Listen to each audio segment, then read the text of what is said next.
আপনি কি ডক্টর ইউনূস সরকারকে ব্যর্থ বলবেন না সফল বলবেন?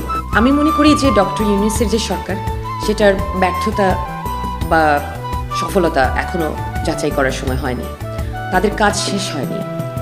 একই সাথে বলবো যে ডক্টর ইউনূসের যে অ্যাচিভমেন্টগুলো এগুলো আসলেও প্রশংসার দাবি রাখে এবং আমাদের এই সিনিয়র উপদেষ্টা যে চেষ্টাগুলো করছেন এবং তার যে ভাবমূর্তি পৃথিবীতে সেটা আমাদেরকে কী পরিমাণ উপকার করছে সেটা অনস্বীকার্য। একই সাথে তার প্রশাসনের মধ্যেই আবার এখন পর্যন্ত ফ্যাসিবাদের ছায়া রয়ে গেছে, এখনও ফ্যাসিবাদের দোসর এবং ফ্যাসিবাদের পুনর্বাসনের চেষ্টা চলছে। তো এখানে একটা খুব অসামঞ্জস্যপূর্ণ একটা ব্যবস্থার মধ্যে আমরা আছি। এটা কোনো রাজনৈতিক, অনেকে বলার চেষ্টা করে যে বিপ্লবের মাধ্যমে অর্জিত অথবা জনরায়ে এটা গঠিত, কিন্তু আমরা তো সংসদীয় গণতন্ত্র চর্চা করার একটা দেশ, তো একটা রাজনৈতিক সরকার সেই হিসেবে তো প্রয়োজন। এবং সেটা না থাকার কারণে যত অব্যবস্থাপনা এবং একটা অংশ জবাবদিহিতা করে যাচ্ছে, একটা অংশ টোটালি জবাবদিহিতার বাইরে, চরম অব্যবস্থাপনা। কারণ হচ্ছে যে কয়েকদিন আগে আইন উপদেষ্টা বলেই ফেললেন আমাদের ভুল আছে এবং আমরা কিছু জায়গায় ভুল করছি, বাট ওনাদের আসলে ভুল করার তো অবকাশটা ছিল না। হ্যাঁ, তো এটা আমরা মেনে নিতেই পারি না, বিশেষ করে আমরা যারা এত ত্যাগ স্বীকার করেছি। হ্যাঁ, এত ত্যাগ স্বীকার করেছি, আমার বাবা হারিয়েছি, আমাদের জীবন থেকে 15টা বছর হারিয়ে গেছে, একটা পরিবার ছিল না আমার। হ্যাঁ, আমি বলতে গেলে প্রবাসে আমরা যেমন একটা আইসোলেটেড লাইফ লিড করেছি, সমাজে মিশতে পারিনি, পরিচয় দিতে পারিনি, আমাদেরকে কেউ দাওয়াত দেয় না, কেউ আমাদের সাথে মিশতে চায় না, এরকম একটা ব্যাপার হয়েছিল যে বিরোধী দলগুলোর সাথে। তো ওই অবস্থা থেকে ইউনূস সরকার এসেছে এবং এসে একটা কঠিন সময় হাল ধরেছে এবং এটা আসলে ডক্টর ইউনূসের কারণে এটা সম্ভব হয়েছে। উনি না থাকলে দেশে আমার ধারণা যে একটা সিভিল ওয়ার সৃষ্টি হয়েছে। এবং আজকে আমি নিউজে শুনলাম যে উনি বলছেন দেশে একটা যুদ্ধাবস্থা বিরাজ করছে। এখন কথা হচ্ছে যে সেখান থেকে আবার এটা কেন হলো এখন, তার মানে তো ওনাদের বিফলতা আছে এখন, এবং সেটার একটা সুরাহা হচ্ছে যে আমরা একটা নির্বাচিত সরকারের দিকে যেন এগোই। এখন একটা দল বা কিছু দল বারবার নির্বাচন বলে চেঁচাচ্ছে, এখন কথা হচ্ছে যে সাধারণ জনগণ সেটা বলছে কিনা। হ্যাঁ, সাধারণ জনগণকে সাথে না পেলে তো সেটা কায়েম হবে না। সাধারণ জনগণ কি চায়?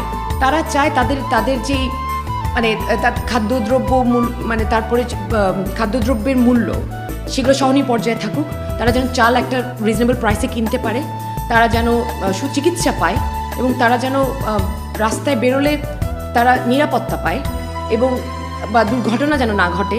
এবং এই মুহূর্তে সবচেয়ে বড় যে একটা প্রবলেম, আইন শৃঙ্খলা পরিস্থিতির যে একটা চরম অবনতি ঘটেছে, সেটা অ্যাড্রেস করা এত জরুরি। এখন এটাকে অ্যাড্রেস না করে আপনি যদি বারবার রাজনীতি নির্বাচন এগুলো বলতে থাকেন, তখন জনগণের কাছে আপনি গ্রহণযোগ্যতা পাবেন না। তাহলে আমাদের যেটা করতে হবে, সামগ্রিকভাবে কিছু জায়গায় সবগুলো দলকে কিছু জায়গায় তাদের একটা কনসেনসাসে পৌঁছতে হবে, কিছু বিষয় তাদের ওই ঐক্য বা অ্যাগ্রিমেন্টে আসতে হবে যে, এবং এই জিনিসটার ব্যাপারে কম্প্রোমাইজ করা যাবে না, will work together on that. হ্যাঁ, সেটা করা যাচ্ছে না বলে যেটা হচ্ছে যে ওই অরাজকতা সৃষ্টি হয়েছে। দলগুলোতেও দেখা যাচ্ছে নিজেদের মধ্যেই নিজেদের উপরেই নিজেদের কন্ট্রোল থাকছে না। ওনারা বড় বড় নেতারা একটা কথা বলছেন, তৃণমূল একটা কাজ করছে, জনগণ এখানে জানে না কার কাছে যাবে।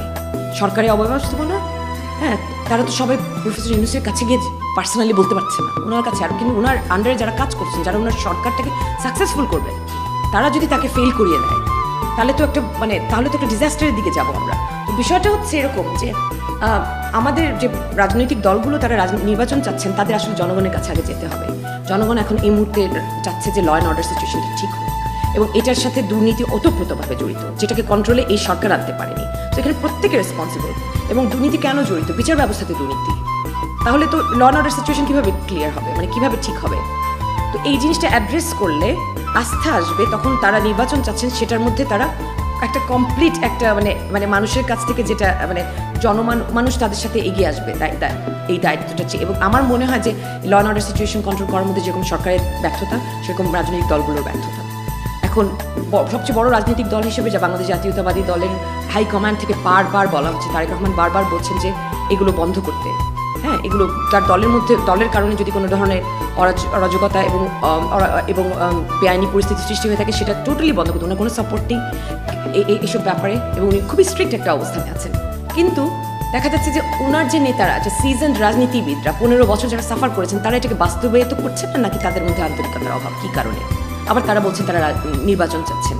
তো ওনার নির্বাচন চাচ্ছেন অথচ এই ব্যবস্থাটাকে ওনারা অ্যাড্রেস করছেন না, তাহলে কি করে হলো?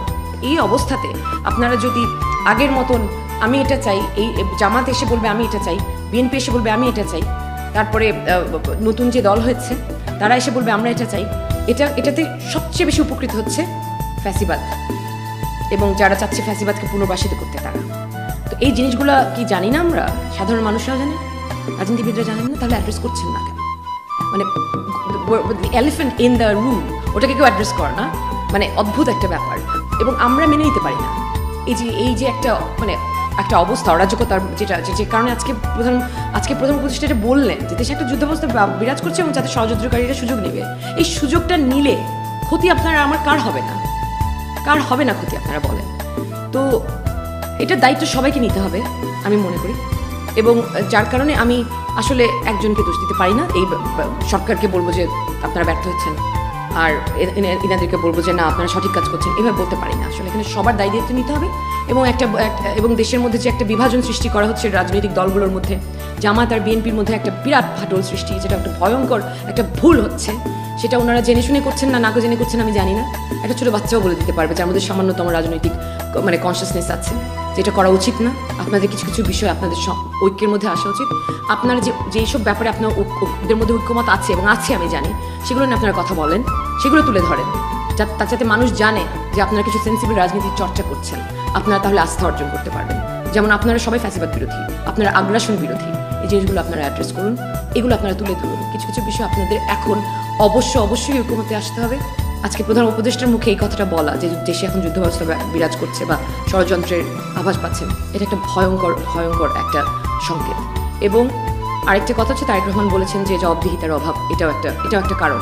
জবাবদিহিতার অভাব সবখানে, বড় দলগুলোর মধ্যে এবং সরকারের মধ্যে তো বটেই, এবং একটা সংসদীয় গণতন্ত্র নেই, সংসদ নেই, জবাবদিহিতা হবে কোথায়? পলিসি যেগুলো নির্ধারিত হচ্ছে ডিসকাস হচ্ছে না, তাহলে এটা হবে কোথায়?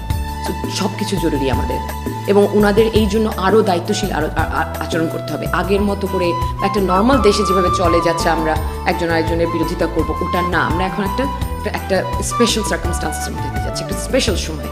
এই সময়টা সাধারণ সময় নয়।